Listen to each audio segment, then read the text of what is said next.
평안하셨습니까? 오늘도 예배를 지나 삶으로 우리 신앙이 나아가기를 소망하며 인사드립니다. 오늘 우리가 함께 살펴볼 말씀은 창세기 36장 9절부터 43절까지입니다. 에서의 족보를 기록하고 있죠. 일반적인 족보와는 조금 다른 양식을 가지고 있습니다. 우리는 성경에 기록되어 있는, 특별히 창세기에 기록되어 있는 이 이름들을 계보라고 부르기도 합니다. 우리 성경에는 9절에 족보라고 표현이 되어 있죠. 많은 이름들이 있고 그 이름의 나열들 속에 몇 가지 중요한 정보들도 담겨 있습니다. 족보는 사실은 단순한 이름의 나열이 아니죠. 정보의 저장이라고 할 수가 있는데, 창세기에 기록되어 있는 이 에서의 족보, 계보에도 중요한 정보들이 곳곳에 담겨 있습니다. 우리가 이것들을 안다면 성경을 읽는데 많은 유익이 있을 수 있겠죠. 본문을 한번 읽어보겠습니다. 수많은 이름들을 계속해서 읽어야 하기 때문에 이 본문을 읽을지 말지를 잠시 고민을 했는데, 그래도 한번 읽어보겠습니다. 세일산에 있는 에돔 족속의 조상 에서의 족보는 이러하고 그 자손의 이름은 이러하니라. 에서의 아내 아다의 아들은 엘리바스요, 에서의 아내 바스마스의 아들은 르우엘이며, 엘리바스의 아들들은 대만과 오말과 스보와 기담과 그나스요, 에서의 아들 엘리바스의 첩 딥나는 아말렉을 엘리바스에게 낳았으니 이들은 에서의 아내 아다의 자손이며, 르우엘의 아들들은 나핫과 세라와 삼마와 미사니 이들은 에서의 아내 바스마스의 자손이며, 시본의 손녀 아나의 딸 에서의 아내 오홀리바마의 아들들은 이러하니 그가 여우수와 얄람과 고라를 에서에게 낳았더라. 에서 자손 중 족장은 이러하니라.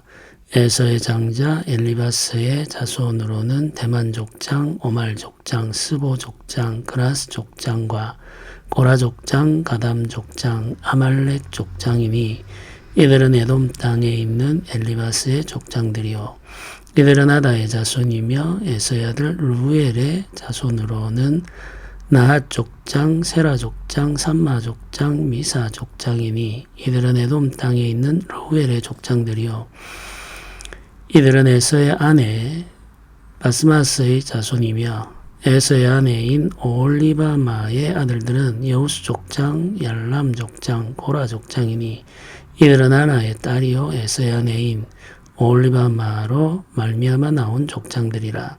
에서 곧 에돔의 자손으로서 족장된 자들이 이러하였더라. 그 땅의 주민 호리 족속 세일의 자손은 로단과 소발과 시본과 아나와 다손과 예셀과 디산이니 이들은 에돔 땅에 있는 세일의 자손 중 호리 족속의 족장들이요, 로단의 자녀는 호리와 헤맘과 로단의 누이 딥나요, 소발의 자녀는 알완과 마나핫과 에발과 스보와 오남이요, 시본의 자녀는 아야와 아나며, 이 아나는 그 아버지 시본의 나귀를 칠 때에 광야에서 온천을 발견하였고, 아나의 자녀는 다손과 오홀리바마니 오홀리바마는 아나의 딸이며, 다손의 자녀는 햄단과 에스반과 이드란과 그라니요, 에셀의 자녀는 발한과 시아완과 아간이요, 다산의 자녀는 우스와 아란이니 호리 족속의 족장들은 곧 로단 족장, 소발 족장, 시본 족장, 아나 족장, 다손 족장, 에셀 족장, 디산 족장이라. 이들은 그들의 족속들에 따라 세일 땅에 있는 호리 족속의 족장들이었더라. 이스라엘 자손을 다스리는 왕이 있기 전에 에돔 땅을 다스리던 왕들은 이러하니라.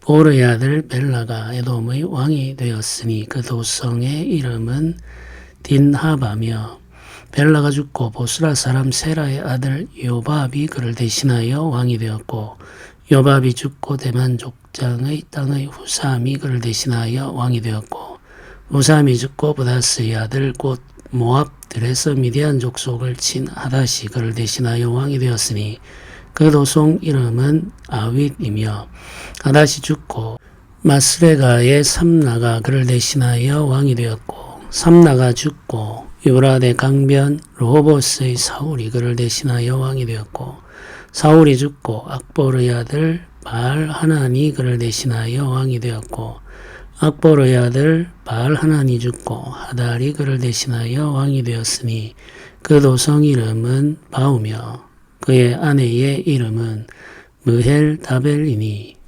마드레스의 딸이요 메사합의 손녀더라. 에서에게서 나온 족장들의 이름은 그 종족과 거처와 이름을 따라 나누면 이러하니 딥나 족장, 알와 족장, 여대 족장, 오홀리바마 족장, 엘라 족장, 비논 족장, 그나스 족장, 대만 족장, 밉살 족장, 막디엘 족장, 이람 족장이라. 이들은 그 구역과 거처를 따라 에돔 종족들이며 에돔 족속의 조상은 에서더라. 아멘. 예, 긴 이름들의 나열인데 틀리지 않고 읽기가 참 쉽지 않죠. 우리에게는 낯선 이름들이기 때문에 그렇습니다. 성경은 에서의 족보를 자세히 기록하고 있습니다. 이 기록이 가지고 있는 1차적인 의미는 에서의 삶도 하나님께서 다스리시고 인도하신다는 의미를 가지고 있습니다. 언약 백성들과 언약 백성이 아닌 자로 구별되어 있죠. 야곱과 에서. 야곱은 택함을 받은 자이고 에서는 택함을 받지 못한 자입니다. 이 둘이 구별되어 역사를 이어가죠. 그러면 택함을 받지 못한 에서의 삶은 어떤 의미를 가지고 있는지 우리는 생각해야 됩니다. 이 에서의 삶도 하나님이 보고 계십니다. 그리고 에서의 삶도 하나님께서 다스리시고 인도하십니다. 네, 하나님의 다스림 안에 있다는 사실을 알려주려고 에서의 족보를 기록하고 있는 거죠. 에서의 삶은 번성하고 있습니다. 나라를 이루고 민족을 이루죠. 이렇게 번성해 갑니다. 하나님은 야곱에게도 번성하는 복을 주시지만 에서에게도 번성하는 복을 주십니다. 이 생육과 번성의 복이라고 하는 것은 창조세계 전체에 주어지는 복입니다. 일반적이고 보편적인 복이죠.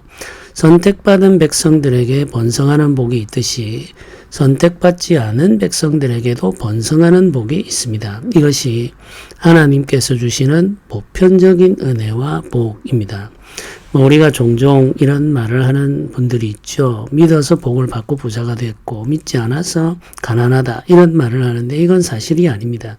성경을 보면은 선택받은 백성들에게도 번성의 복을 주시지만 선택받지 않은 백성들에게도 번성의 복을 주십니다. 동시에 선택받지 않은 백성들의 삶에 시련과 고통이 있듯이 선택받은 백성들의 삶에도 시련과 고통이 있습니다. 번성 그 자체 혹은 무병장수 그 자체가 선택받은 백성들의 삶에 나타나는 특징은 아니라는 사실을 성경이 계속해서 알려주고 있습니다. 하나님은 믿지 않는 자들에게도 해를 비추시고 비를 내리시죠. 네, 이것이 하나님께서 주시는 보편적인 은혜입니다. 에서는 그 은혜와 복을 받아서 번성하여 민족을 이루고 나라를 이루었습니다. 에서가 세일에 정착하여 살면서 그 땅에서 이제 민족과 나라를 이루어가게 되는데 에서가 세일에 가기 전에 이미 그 땅에 살고 있는 사람들이 있었습니다. 그 사람들을 호리 족속 이렇게 부르죠. 이제 그 이 10절을 보면 우리가 그 내용을 읽을 수 있습니다. 이 호리 족속이 있었는데 에서가 와서 세일에 정착해 살면서 이 두 족속이 결혼을 통하여 한 민족이 됩니다. 에서가 세일에 거주하여 민족을 이룰 때 불필요한 분쟁과 전쟁을 통해서 정복하는 것보다는 서로 통합하는 방법을 사용했다는 사실을 우리가 알 수가 있습니다. 에서는 사냥꾼이었죠. 싸움을 잘하는 자입니다. 네, 싸움을 잘하는 자였지만 동시에 상당히 지혜가 있는 사람이었다고 할 수가 있겠습니다. 모든 일을 무력으로 해결하지 않았다는 이야기죠. 평화롭게 한민족이 되어가는 길을 찾았음을 20절이 알려주고 있습니다. 그래서 에서의 후손들과 호리 족속의 후손들이 함께 한민족을 이루어서 세일에 정착하여 나라를 이루어 가게 되는 거죠. 이제 쭉 그 족보가 이어지다가 31절을 보면은 이런 표현이 나옵니다. 이스라엘 자손을 다스리는 왕이 있기 전에 에돔 땅을 다스리던 왕들은 이러하니라 이렇게 말하죠. 그러니까 이스라엘보다 에돔 즉 에서의 후손들이 훨씬 더 일찍 왕정 체제를 발전시켜 왔음을 성경이 알려주고 있습니다. 왕이 다스리는 나라 한 사람을 중심으로 해서 질서 있게 나라를 다스리는 제도를 에서의 후손들이 일찍 발전시키고 정착시켜 온 거죠. 이제 이 31절 이후를 쭉 읽어가면 왕들의 이름들이 나옵니다. 그런데 이 왕들과 그들이 출신한 지역 혹은 그들이 다스리던 성을 이제 함께 설명을 하죠. 그 내용을 자세히 읽어보면은 출신 지역과 다스리는 성이 다르다는 것을 알 수 있습니다. 이건 뭘 의미하느냐 하면 이 에서의 후손들 초기들이 나라를 다스리기 위해 만든 왕의 제도라고 하는 것은 아버지와 아들에게로 이어지는 부자 세습의 제도가 아니었다는 의미입니다. 그렇다면 이게 이제 반역에 의해서 계속 왕이 교체된 것이냐 그런 흔적은 이 기록에 없습니다. 에서의 후손들이 건설한 이 나라는 여러 부족들이 함께 이루어가는 나라인데 그들이 이 나라를 대표하며 지도하는 왕을 세울 때에 그 각 부족의 우두머리들 중에서 가장 뛰어난 자들을 왕으로 세웠다고 우리가 생각을 할 수가 있겠습니다. 그래서 왕의 권위라고 하는 것이 세습되는 것이 아니라 선출되는 것으로 우리가 이해하면 되겠습니다.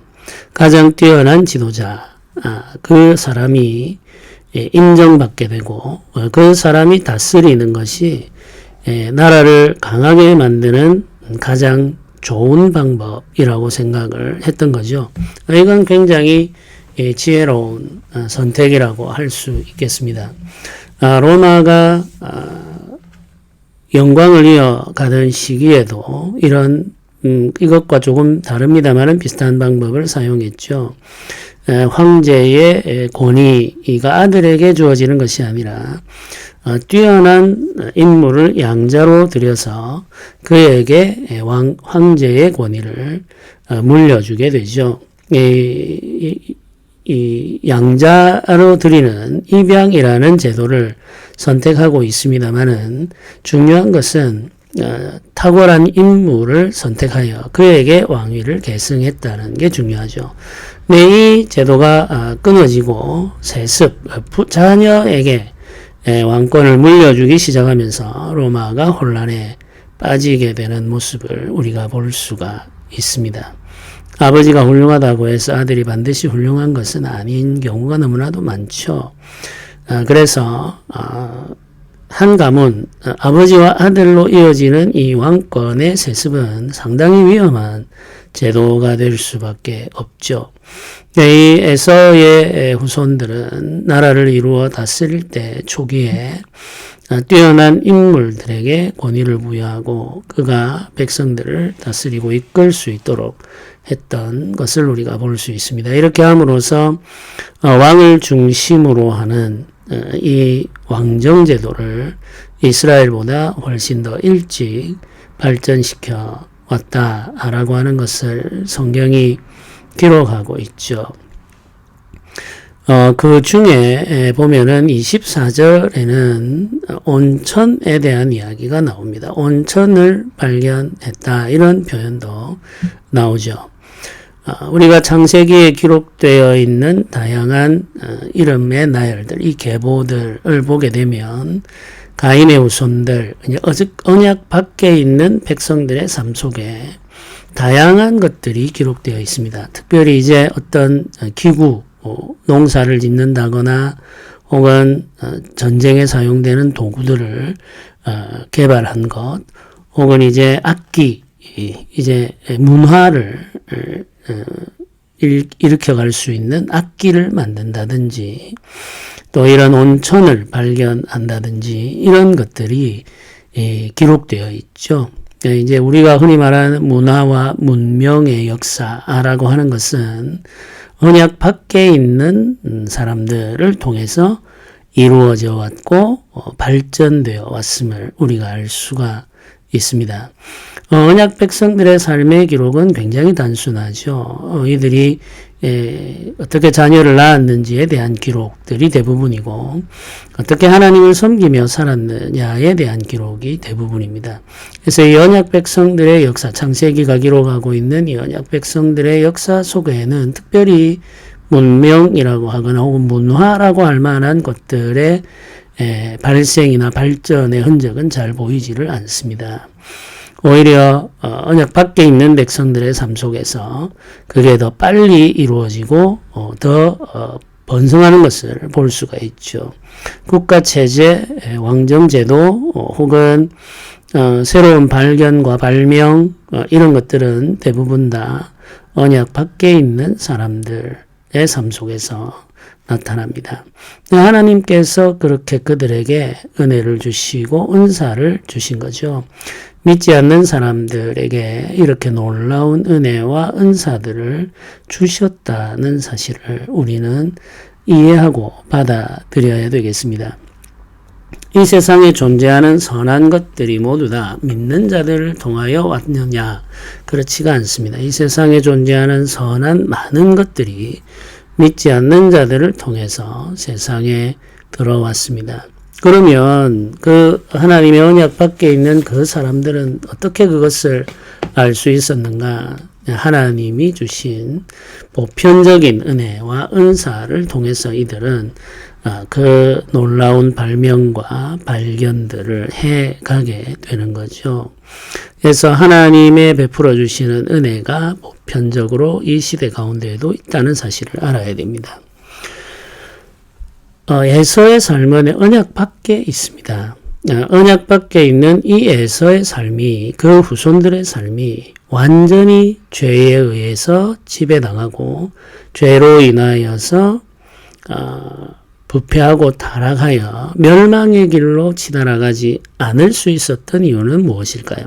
우리가 이 질문도 해볼 수가 있습니다. 하나님 없는 백성들의 삶인데 이들이 완전히 지옥 같은 삶을 살아가는 것이 아니라 질서 있게 다스리고 권위를 세우고 적절한 제도를 만들어서 대표할 왕을 일으키고 그 한 사람을 중심으로 나라와 민족을 다스리는 이런 일들을 어떻게 하면서 역사를 이어갈 수 있었을까? 이것도 굉장히 중요한 질문이죠.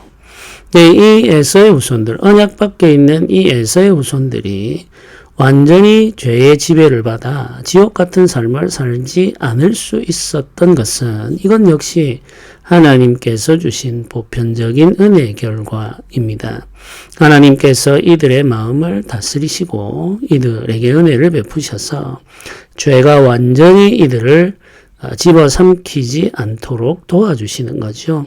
그 안에 선한 것들을 남겨놓으신 겁니다. 그리고 때때로 그 선한 의지들을 일으키셔서 선한 삶을 살게 하시는 거죠. 선하게 다스리는 왕을 허락하기도 하시고 그 왕들을 통해서 선한 제도를 만들기도 하시고 또 선한 교사들을 일으키셔서 선한 삶을 가르쳐서 그들의 죄에 억눌려 있는 양심을 일깨우기도 하십니다. 이런 일을 하심으로 말미암아 이들의 삶이 완전히 지옥같이 되지 않도록 유지해 주시는 거죠. 이게 하나님께서 하시는 은혜의 사역입니다. 이게 보편적인 은혜의 사역입니다. 인류의 역사를 보면은 아주 위대한 교사들이 있습니다. 이 위대한 교사들이 어떻게 그 지혜를 깨달을 수 있었을까? 하나님께서 주시는 은혜로 말미암아 가능하게 된 일들인 거죠. 우리가 이 사실을 알아야 됩니다. 반대의 경우를 한번 봅시다. 언약 안에 있는 백성들의 삶이라고 해서 언약 안에 있는 백성들의 삶이 항상 의롭고 정결하고 거룩한가? 그렇지가 않죠. 아브라함과 이삭과 야곱에게로 이어지는 그 역사, 창세기가 기록하고 있는 이 언약 백성들의 역사를 보십시오. 그 속에도 죄가 있고 그 속에도 시기가 있고 다툼이 있습니다. 그리고 살인이 있죠. 동생을 죽이고야 말겠다는 형들의 그 악한 마음이 있습니다. 그 요셉의 형들에게서 발견되는 그 악한 마음들, 그 악을 행하는 모습들, 그게 있지 않습니까? 이후에 이스라엘이 이 왕의 역사를 시작할 때 사울의 시대부터 이어지는 그 왕들의 역사도 보십시오. 사울과 다윗으로 이어지고 솔로몬 이후부터는 또 두 왕국으로 나누어지죠. 북이스라엘과 남유다로. 그렇게 나누어져서 언약 백성들이 이 왕을 중심으로 역사를 이어가지만 많은 시간 동안 하나님을 떠나 있고 우상을 숭배하고 약한 자들을 억압하고 빼앗고 이런 삶을 살아왔습니다. 그래서 결국에는 나라가 망하고 성전이 불타고 백성들은 이방인들에게 포로로 잡혀가는 거지 않습니까? 그 언약 백성이라고 해서 항상 거룩하고 정결한 삶을 사는 것도 아니고 언약 밖에 있는 백성들이라고 해서 항상 죄만 짓고 사는 것도 아닙니다. 그러면 언약 백성이라고 해서 이들이 좋은 것이 무엇인가? 우리가 이제 이걸 질문해야 되겠죠. 언약 백성들에게 있어서 특별한 것은 하나님의 임재가 그들에게 있다는 것입니다. 그리고 하나님께서 그들에게 말씀하신다는 거죠. 선지자를 통해 말씀하시고 환상을 통해 말씀하시고 직접 말씀하시기도 합니다. 그리고 그 말씀을 기록하여 주시죠. 말씀을 기록하여 주시는 은혜가, 특별한 은혜가 있습니다. 이것이 바로 특별하게 주어지는 언약 백성들의 은혜입니다. 하나님의 임재, 하나님의 말씀, 그 말씀을 기록하여 주신 은혜가 언약 백성들 속에 있죠. 이 언약 백성들이라고 하는 것은 이 말씀, 하나님의 임재와 그 말씀의 역사를 보존하고 이어가도록 선택된 백성이라고 이해를 하시면 되겠습니다.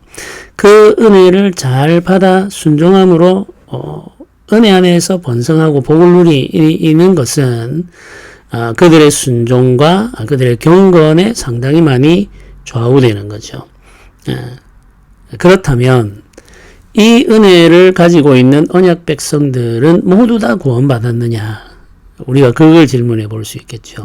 그렇지 않은 것을 우리는 알 수 있습니다.